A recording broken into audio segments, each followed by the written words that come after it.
Merci Daniel Grémier de nous accompagner pendant cette première demi-heure. Vous êtes élu des Vosges, membre du groupe Les Républicains, vice-président de la Commission des affaires économiques et rapporteur du budget et de l'écologie, dont on va parler dans quelques instants. D'abord, on l'a vu dans le journal, les suites de l'attaque terroriste à Paris, l'assaillant toujours en garde à vue. Gérald Darmanin, qui vous l'avez entendu, estime que les autorités ont fait le maximum dans le cadre de la loi, mais qu'il y a eu un ratage psychiatrique. Vous partagez ça ? Je n'irai pas jusqu'à dire un ratage psychiatrique. Il est vrai qu'au niveau de notre pays, globalement, notre système de santé est en grande souffrance et on a une situation au niveau de la psychiatrie très alarmante.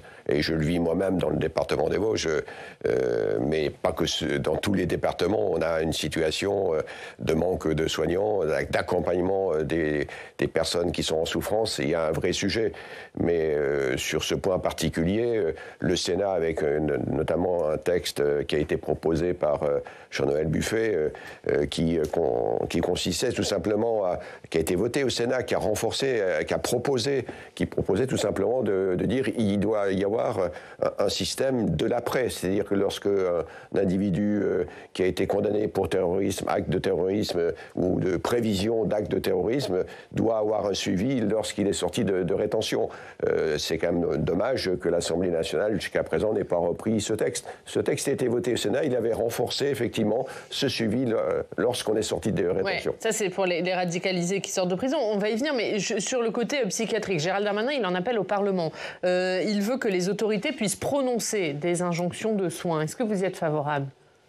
Il est évident que lorsqu'on est dans une situation qui peut être aggravante pour la société en termes de risque, l'obligation de se soigner est quelque chose qui doit être entendu. C'est un vrai sujet, effectivement. Vous êtes prêt à soutenir le ministre de l'Intérieur là-dessus ? C'est un sujet qu'il faut regarder avec une grande lucidité, une grande responsabilité, dès lors qu'effectivement que cette situation est avérée.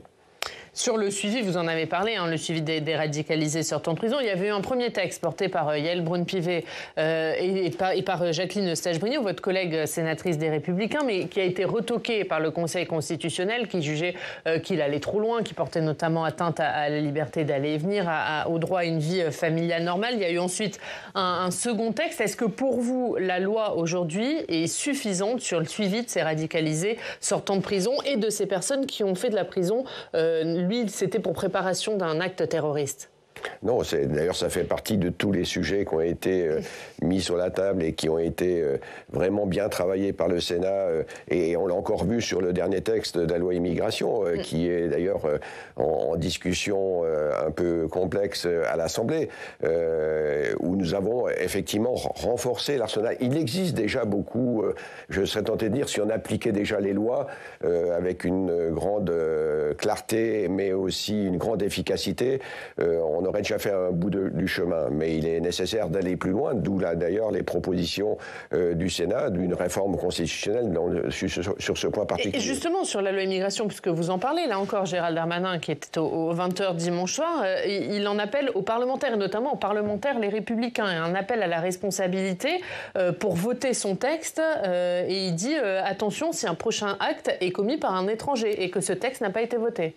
Oui, je serais tenté de dire au ministre de l'Intérieur qu'il œuvre aussi en fonction du travail qui a été réalisé au Sénat, un travail très responsable, qui a été très apprécié. J'ai beaucoup de retours de nos concitoyens sur le travail sénatorial sur ce texte-là. Et effectivement, il appartient aussi au ministre de faire en sorte que cette colonne vertébrale qui permet d'apporter plus de sécurité en la matière, soit aussi que ce travail sénatorial ne soit pas démonté. Je serais tenté de dire la responsabilité du ministre de l'Intérieur n'est pas dans un sens. Il s'agit aussi de garder une architecture bien équilibrée, telle qu'elle est sortie du Sénat. Et je crois qu'aujourd'hui, les députés sont peut-être un peu en train de mal la mener. Un dernier mot là-dessus, puisque certains à droite et au Rassemblement national, Jordan Bardella a remis le débat sur la table, réclament la rétention de sûreté, c'est-à-dire pouvoir garder des gens en prison une fois qu'ils ont exécuté leur peine parce qu'ils sont encore considérés comme dangereux. Est-ce que c'est la bonne piste ? Je pense que la piste là fait peut-être des partie des pistes à étudier. Dans les propositions qui ont été faites au niveau de la PPL Jean-Noël Buffet, on va plus loin et d'une manière plus responsable encore, puisqu'on propose un arsenal de suivi de la personne qui sort de rétention. Le suivi ne veut pas dire forcément rétention. Et c'est là la différence avec la proposition que vous évoquez. On va parler de ce qui se passe au Sénat puisque vous poursuivez. L'examen du budget hier était examiné, le budget de l'écologie. Donc vous êtes le rapporteur, on va parler de tout ça avec Quentin Calmet.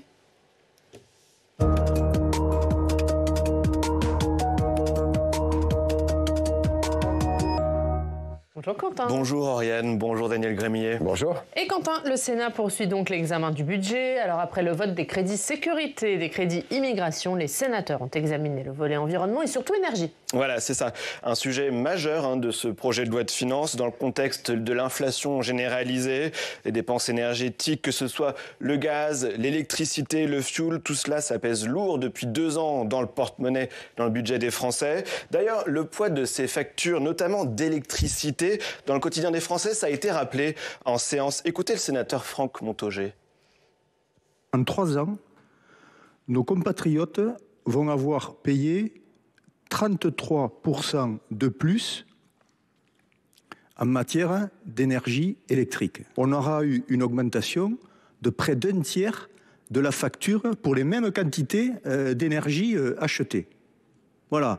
En plus des difficultés liées à l'inflation, à l'alimentation, même phénomène que l'on peut constater, au transport, au logement, situation catastrophique, extrêmement difficile pour de très très nombreuses familles françaises. C'est ça la réalité. Et justement, Quentin, dans ce contexte, comment accompagner la fin des boucliers énergétiques pour les particuliers ? C'est tout l'enjeu, effectivement, la fin de ces boucliers. C'était tout l'enjeu, notamment, du débat hier en séance. Même, cela a été l'occasion d'une passe d'armes entre les sénateurs LR et le gouvernement. Depuis une semaine et le début de l'examen de ce projet de loi de finances, tout le monde cherche à faire des économies, on l'a bien compris. Le gouvernement a beaucoup misé sur la fin de ces boucliers énergétiques, sauf celui sur l'électricité des ménages. Mais les sénateurs de droite et du centre ont proposé de faire des économies, 1 milliard d'euros d'économies, en supprimant plutôt que prévu le bouclier sur l'électricité pour tous les Français, avec un système de chèques pour les plus modestes et les classes moyennes, c'est-à-dire pour 60% des Français, disent les sénateurs. Écoutez les explications de la rapporteure spéciale Christine Lavarde. On a 150 milliards de déficit. Alors, on vient juste vous aider à avoir un déficit un tout petit peu moindre à la fin de l'année par un dispositif ciblé. Et c'est responsable, parce qu'on pourrait faire comme vous, continuer, comme dirait le rapporteur général, arroser le sable chaud. Mais ça ne sert à rien. Voilà, ces sénateurs qui expliquent que les ménages les plus aisés peuvent réduire leur consommation d'électricité face à la hausse des tarifs qui en découleraient. Le gouvernement n'est pas du tout d'accord avec cette idée et conteste l'analyse du Sénat. Pour les ministres, ce mécanisme des sénateurs reviendrait à faire grimper la facture de plus 20% l'année prochaine. Écoutez la ministre Agnès Pannier-Runacher. On a une ligne très claire depuis le début et qui a été annoncé très clairement par Bruno Le Maire et moi-même, les tarifs de l'électricité n'augmenteront pas de plus de 10%. C'est ça la ligne, elle est tenue et aujourd'hui, les prix sur les marchés nous permettent de confirmer que nous allons progressivement sortir du bouclier énergétique et nous le faisons en bon ordre et sans matraquer les Français. Alors Daniel Grémillet, c'est un débat qui peut très rapidement être très technique. Donc on ne va pas rentrer dans les acronymes de toutes ces taxes sur lesquelles veut jouer le Sénat, etc. Mais comment comprendre la réticence du gouvernement à rendre ce dispositif plus ciblé ? Christine Lavarde a parlé d'un effet d'aubaine massif avec le dispositif actuel. Comment est-ce que vous comprenez la position du gouvernement ? Écoutez, il y a 2 choses. Effectivement, sans rentrer dans ce schéma très complexe de l'architecture du prix de l'électricité. Exactement. Mais un chiffre. En 10 ans, l'électricité, pour un ménage, a pris 70%. En 10 ans. Donc on avait déjà une situation de croissance du prix de l'énergie bien avant la pandémie. La pandémie, à la reprise, l'a amplifié. Et on paye cash complètement l'inaction du gouvernement, des gouvernements sur l'énergie. Sur le nucléaire, notamment la dégradation de notre parc nucléaire. Mais d'une manière générale, sur l'énergie, c'est-à-dire l'énergie qu'on garantit de fournir.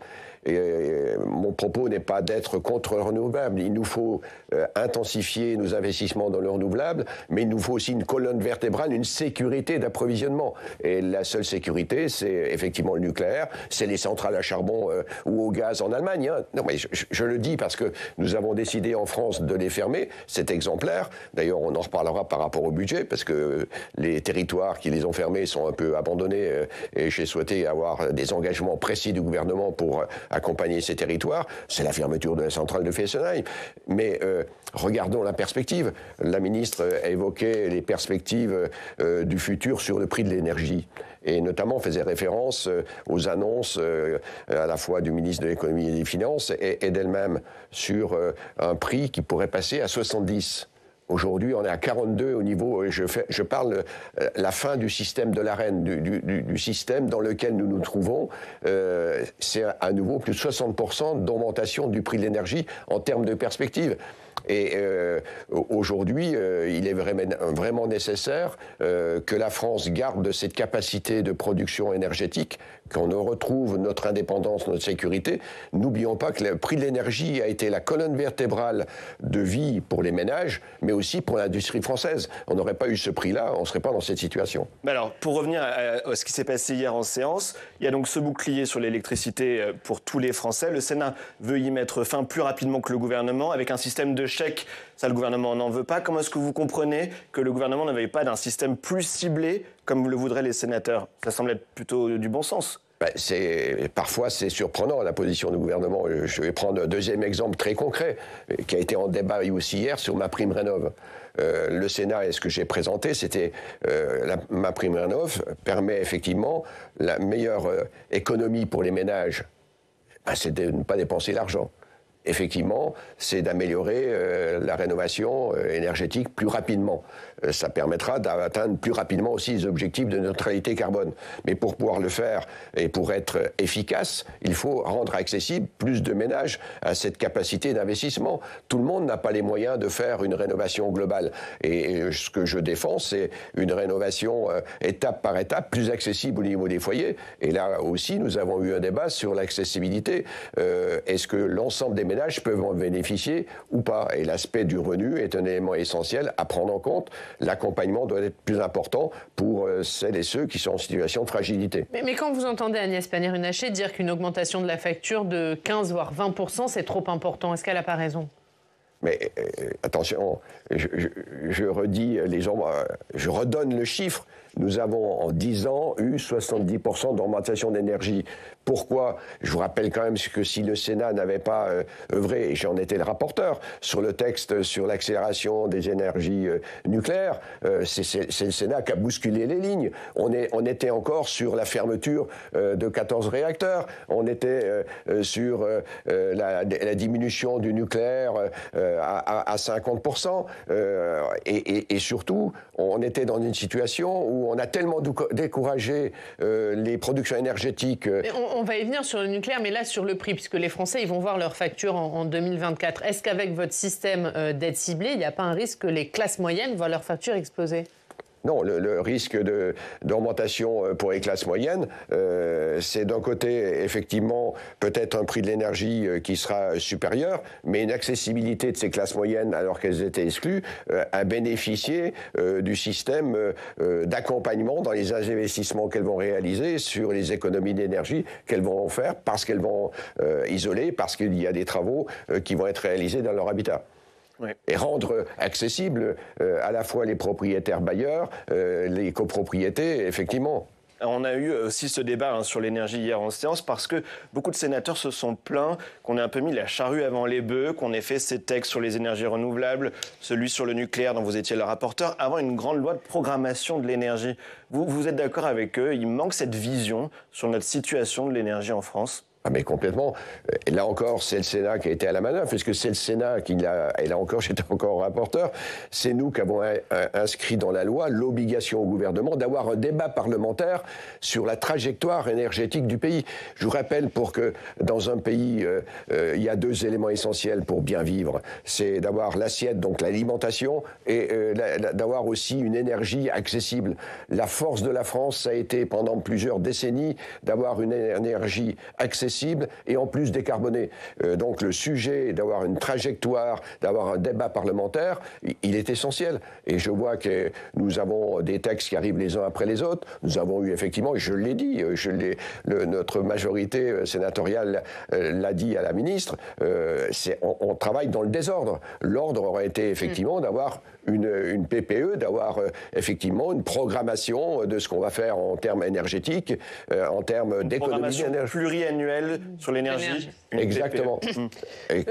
Qui marie à la fois le renouvelable et aussi les énergies pilotables. Sur le nucléaire, justement, puisqu'il y a la COP28 qui se tient en ce moment à Dubaï, il y a une vingtaine de pays, dont les États-Unis et la France, ont appelé à tripler les capacités de l'énergie nucléaire dans le monde d'ici 2050 par rapport à aujourd'hui. Vous en réjouissez ? Ben, c'est essentiel. Et c'est là que je ne comprends pas. Là encore, la France, sans le savoir, il y a pratiquement un demi-siècle, avait une longueur d'avance. On parle de décarboner. Nous étions le pays au monde qui avait le plus d'énergie décarbonée. On avait 75% d'énergie qui provenait du nucléaire, qui est décarboné, et nous avions 13% d'énergie hydroélectrique produite avec l'hydroélectricité qui est décarbonée. Et c'est quand même incroyable. Et l'enjeu de la neutralité carbone qui est 2050, on va pas le réussir en claquant dans les doigts. Et effectivement, ça nécessite d'aller plus vite, plus loin sur la production énergétique. Et le dossier électrique, disons les choses. On parle d'économie d'énergie, bien sûr, il faut le faire. Mais lorsqu'on dit la fin du fossile, de l'énergie fossile, quand on voit l'impact, la place qu'aujourd'hui elle a encore au quotidien dans la vie des Français, dans l'économie, il va falloir augmenter d'une manière significative la production d'énergie électrique. Je ne parle même pas de la mobilité, je parle pour la vie au quotidien. Bien sûr, si on y ajoute la mobilité, ça sera aussi nécessaire. Vous dites qu'il y a un transfert qui va se faire avec la décarbonation, qui fait qu'on va encore plus avoir besoin d'énergie électrique que par le passé, notamment pour... Je dis très clairement, aujourd'hui, les 6 réacteurs qui ont été décidés, annoncés par le président de la République, après avoir bien eu du mal à le dire, c'est pas suffisant. Nous considérons, nous au Sénat, c'est pas 6 qu'il faut, c'est 14. On sait le laps de temps qu'il nous faut pour construire, entre le moment où je décide de faire une centrale, de faire un nouveau réacteur, c'est entre 12 et 15 ans. Il nous faut les femmes et les hommes pour pouvoir être en capacité de le réaliser. Donc il nous faut un véritable plan de relance. Et puis il y a tout le nouveau nucléaire qui va arriver, les SMR. Oui, les small modular réacteurs, oui. Ce sont des petits réacteurs, c'est ça. Et là-dessus, vous saluez le fait que le gouvernement les ait lancés, même s'ils ne sont que 6 et non pas 14. Il y a quand même une volonté politique, vous le reconnaissez ?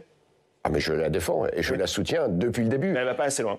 Elle va pas assez loin, il faut aller plus loin, parce que d'ailleurs c'est une solution aussi pour des territoires qui ne sont pas non interconnectés. Je pense aux territoires d'outre-mer. C'est des solutions aussi en termes de transport, parce qu'on parle de la production énergétique, mais il faut le transporter. Il faut transporter à la fois l'électricité, ou si on parle du gaz vert, il faut aussi le raccorder et le transporter. Et ça, ce sont des investissements très lourds qui doivent être prévus en concordance avec la PPE. Merci Quentin. Merci Oriane. Je reviens tout à l'heure dans le club. On évoquera le projet de loi immigration puisque l'examen est terminé en commission à l'Assemblée nationale. Il arrive en séance lundi. Et ce sera évidemment à suivre avec vous. On va aller chez vous pour terminer dans les Vosges. Daniel Grémillet, voir l'actualité. Dans votre département, on trouve Catherine Clucidon. Merci beaucoup d'être avec nous, directrice départementale de Vosges Matin. Catherine, vous allez nous parler de la visite du ministre de la Santé, Aurélien Rousseau, attendu à l'hôpital de Remiremont, un établissement sous le feu de l'actualité. Oui, bonjour. Effectivement, Aurélien Rousseau est venu ce lundi à l'hôpital de Remiremont voir un petit peu les élus, les soignants qui ont traversé une zone de forte turbulence ces derniers mois en raison du manque d'effectifs et puis en raison également d'une série de plaintes déposées par des familles de patients et des patients. Voilà, donc pour rassurer les soignants et confirmer que cet hôpital était vital pour le territoire. Que vous inspire la visite du ministre Daniel Grémillet ? Bonjour. Pour moi, il est essentiel. Effectivement, il est important de rassurer, il est important d'apporter la clairvoyance par rapport aux interrogations des familles qu'il faut, et je suis vraiment heureux qu'il y ait eu cette rencontre avec les familles. Elle était nécessaire, et il est nécessaire aussi d'apporter une réponse, d'avoir la lumière sur effectivement les situations qui sont vécues avec beaucoup de douleur pour ces familles. Donc c'est un point qu'il faut vraiment aborder. L'autre point qu'il nous faut aussi aborder, l'hôpital d'une manière globale en France, mais pas que dans les Vosges, en France, mais on a une situation très particulière pour le département des Vosges. L'hôpital soigne, l'hôpital sauve des vies, l'hôpital nous permet de mieux vivre. Donc je ne voudrais pas non plus qu'on oublie cet aspect des choses.